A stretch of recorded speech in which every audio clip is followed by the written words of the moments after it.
Welcome to the Slop Farm. Enjoy the video. You start by verifying resolution and scaling so Windows can render window Chrome correctly. Open Display Settings, set the display to its native resolution and recommended scaling, and select the correct refresh rate. This prevents UI clipping. Install or update the monitor and graphics drivers next so the system recognizes display metrics properly. Once done, log out and back in or restart Explorer to let Windows recalculate window bounds. This first step often resolves cut-off edges. You now tackle stubborn windows that remain clipped. If a window is off-screen, snap it or use Shift-right-click on the taskbar thumbnail and choose Move, then use arrow keys to bring it into view.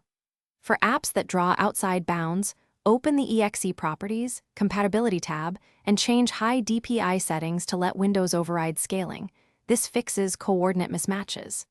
Make sure to test with different scaling values. If an app is legacy, disable display scaling on high DPI to restore correct borders. You finish by correcting persistent metric issues. If UI elements remain clipped, carefully reset window metrics in the registry, adjust caption and border sizes back to defaults, because malformed metrics can crop Chrome. After editing, restart Explorer. EXE or reboot so settings apply. If problems persist, create a new user account or connect an external monitor to isolate hardware versus profile corruption. If the new account or external display works, migrate settings or reset your profile.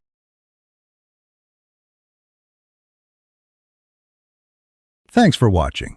Consider subscribing if we helped you today.